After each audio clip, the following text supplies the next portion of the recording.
अब हमारे पास है इनऑर्गेनिक केमिस्ट्री। इनऑर्गेनिक केमिस्ट्री जो है ये केमिस्ट्री की बहुत इंपॉर्टेंट एक ब्रांच है। इसमें यूजुअली जो होता है इसका डिफरेंस भी आ जाता है कि ऑर्गेनिक केमिस्ट्री और इनऑर्गेनिक केमिस्ट्री में क्या डिफरेंस है, या जस्ट इनऑर्गेनिक केमिस्ट्री को जो है वो डिफाइन करें। ठीक है, ये शॉर्ट क्वेश्चन में भी आ जाता है। इनऑर्गेनिक केमिस्ट्री की डेफिनेशन पढ़ते हैं। Inorganic chemistry organic chemistry sorry Inorganic chemistry deals with the study of all elements and their compounds except those of compounds of carbon and hydrogen and their derivative। अब compounds के बारे में मैंने आपको बताया था कि जब डिफरेंट एलिमेंट्स आपस में मिलते हैं तो एक कंपाउंड बन जाता है।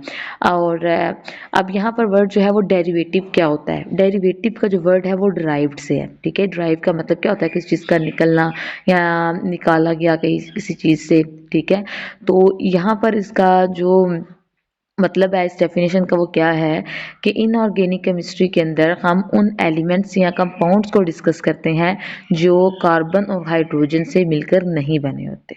ठीक है, और उनके डेरिवेटिव्स। ठीक है, कि वो तमाम एलिमेंट्स और कंपाउंड्स को हम इनऑर्गेनिक में स्टडी करेंगे जो कार्बन और हाइड्रोजन से मिलकर नहीं बने होंगे। ठीक है, इसके एग्जांपल्स हमारे पास क्या है कि साल्ट है, डायमंड है एंड कार्बन डाइऑक्साइड ईटीसी। अब यहाँ पर आपको ये हो रही होगी कंफ्यूजन कि कार्बन डाइऑक्साइड हमने अभी बात किया है कि कार्बन से मिलकर नहीं बने होंगे और ना ही हाइड्रोजन से, लेकिन यहाँ पर तो कार्बन डाइऑक्साइड आ गया। तो इसमें बात यह है कि इसके कार्बन डाइऑक्साइड के अंदर कार्बन का एक मॉलिक्यूल होता है और ऑक्सीजन के दो मॉलिक्यूल्स होते हैं। जब भी आपस में रिएक्ट करते हैं तो कार्बन डाइऑक्साइड बनता है।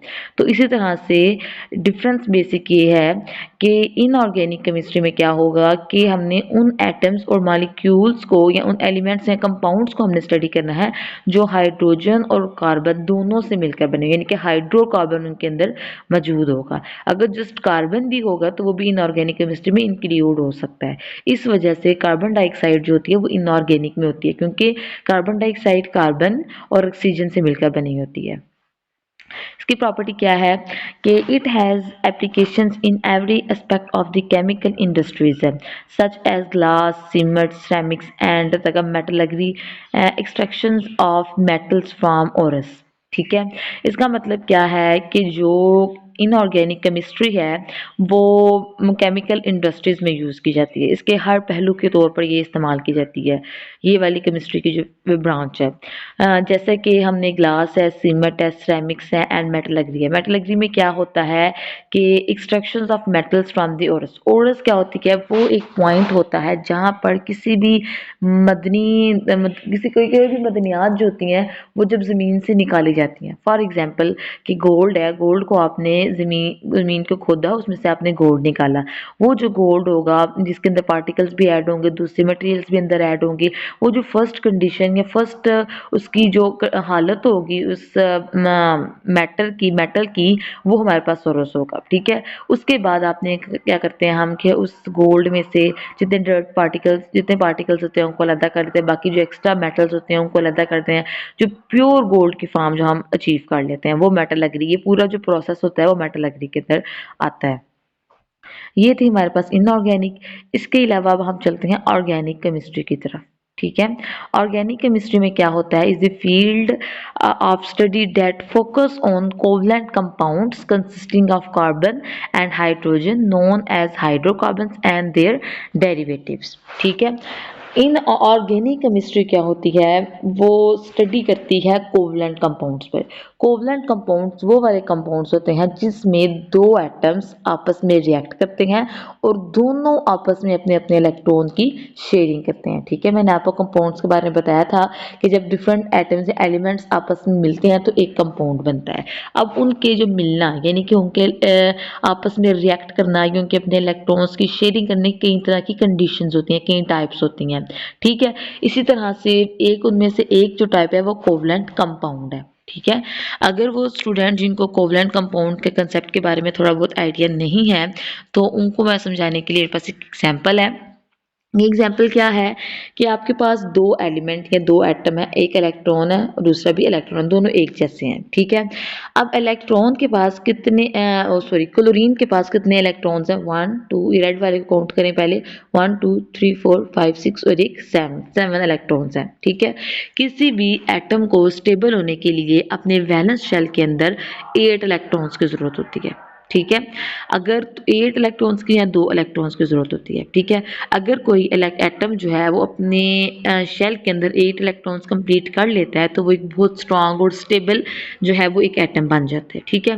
अब दो हमारे पास एलिमेंट हैं, एक क्लोरीन है, दूसरा भी क्लोरीन है, दोनों के पास, इस वाले ब्लू वाले के पास भी 7 है और रेड वाले के पास भी 7 है।